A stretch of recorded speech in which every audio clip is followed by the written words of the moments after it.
Bismillahirrahmanirrahim. Assalamualaikum warahmatullahi wabarakatuh. Apa kabar generasi khair ummah? Alhamdulillah, luar biasa, tetap semangat. Allahu Akbar, Allahu Akbar, Allahu Akbar. Baik anak-anak, hari ini kita akan belajar terkait dengan adab ketika bersin. Siapa yang pernah bersin? Pasti semua orang itu pasti pernah bersin ya.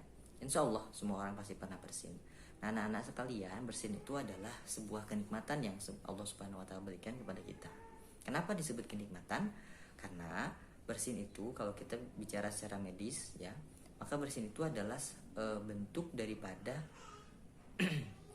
tubuh kita yang mengeluarkan virus atau bakteri yang kemudian berbahaya bagi tubuh kita. Nah, ketika bersin ketika bersin haji, karena seperti itu ya. Nah, itu berarti kemudian keluar virus-virus juga bakteri yang berbahaya bagi tubuh kita. Nah, atas keluarnya bakteri atau virus-virus yang kemudian berbahaya bagi tubuh kita itu, maka kita itu wajib bersyukur kepada Allah Subhanahu wa taala. Karena atas dengan izinnya lah kemudian kita bisa bersin. Coba kalau kita paksain bersin, susah ya. Nah, itu memang berasal dari Allah Subhanahu wa taala, adalah kenikmatan dari Allah Subhanahu wa taala.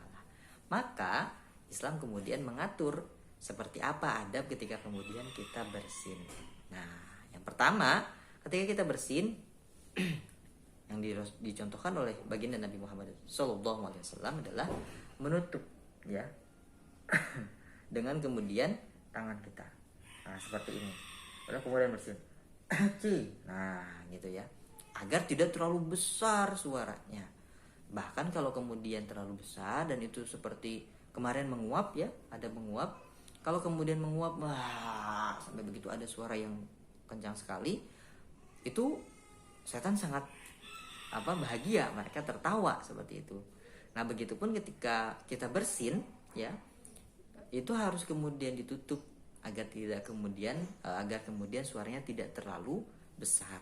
Kalau kemudian tidak dengan tangan kanan kita, maka dengan baju kita seperti ini. Nah, seperti itu. Coba nanti dipraktekkan, oke? Seperti biasa dipraktekkan. Itu yang pertama. Jadi tutup ya dengan tangan kita atau kemudian dengan atau dengan baju kita ya. Nah, seperti itu. Ditutup. Jadi yang pertama adalah ditutup adab ketika bersin itu. Nah, ketika kita tahu bahwa bersin itu adalah salah satu nikmat dari Allah Subhanahu wa taala, maka yang kedua adabnya adalah kemudian kita mengucapkan hamdalah. Alhamdulillahirabbil alamin ya. Ketika sudah beres bersin, kita mengucapkan hamdalah. Alhamdulillahirabbil alamin. Nah, coba nanti dipraktekkan. Nah, ketika ada orang di sekitaran kita, maka orang yang di sekitaran kita itu ya, kalau kita misalnya ada teman kita ya yang bersin kemudian mengucapkan hamdalah, maka kita wajib mengucapkan yarhamukallah. Nah, diulangi, kita wajib mengucapkan yarhamukallah. Sekali lagi, wajib mengucapkan yarhamukallah. Coba oleh kalian diulangi, yarhamukallah. Pak, yarhamukallah itu artinya apa? Semoga Allah merahmatimu. Jadi ketika kemudian ada teman kita yang atau misalnya orang tua kita, kakak kita, adik kita yang kemudian bersin, dia mengucapkan, yang bersin itu mengucapkan hamdalah, alhamdulillah, maka wajib atas kita kemudian mengucapkan yarhamukallah. Kita doakan semoga Allah merahmatinya. Nah, maka kalau sudah ada yang mengucapkan yarhamukallah, mendoakan yarhamukallah, maka kita doakan balik. Nah, sekarang misalnya kalau kita kemudian bersin, alhamdulillah, kemudian ada yang mengucapkan yarhamukallah ya, mendoakan yarhamukallah, maka kita doakan balik dengan doa yaghfirullahu lana walakum. Yaghfirullahu lana walakum. Yaghfirullahu lana, yaghfirullahu lana walakum. Yaghfirullahu lana walakum. Sekali lagi, yaghfirullahu lana walakum. Nah, itu juga kita kemudian mendoakan ya pada orang yang mendoakan kita. Apa arti yaghfirullahu lana walakum? Artinya adalah semoga Allah mengampuni kami dan kalian.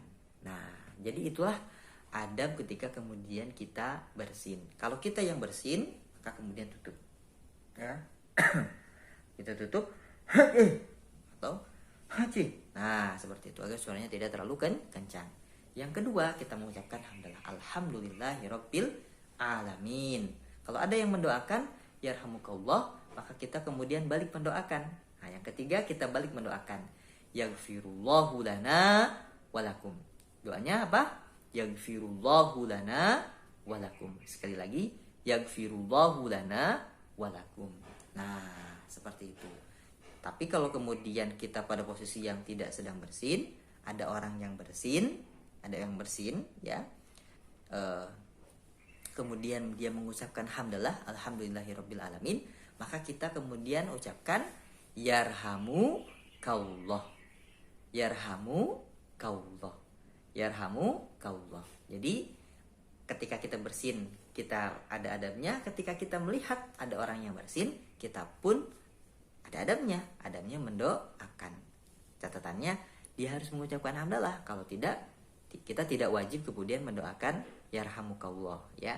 Jadi dia harus mengucapkan hamdalah. Pak, bagaimana ketika sholat kita bersin? Boleh tidak kita mengucapkan hamdalah? Tidak boleh ya. Nah, ini juga harus diperhatikan. Ketika kita sholat, alhamdulillah. Nggak boleh ya. Nggak usah. Yang di belakang yarhamukallah. Batal sholatnya ya. Nah, jadi adab ini berlaku di luar sholat. Ketika sholat tidak digunakan ya. Baik, untuk hari ini cukup. Mari kita tutup dengan membaca doa kifaratul majelis. Subhanakallahumma wa bihamdika asyhadu an la ilaha illa anta astaghfiruka wa atubu ilaik. Jangan lupa dipraktikkan di rumah, kirim setelah praktek. Assalamualaikum.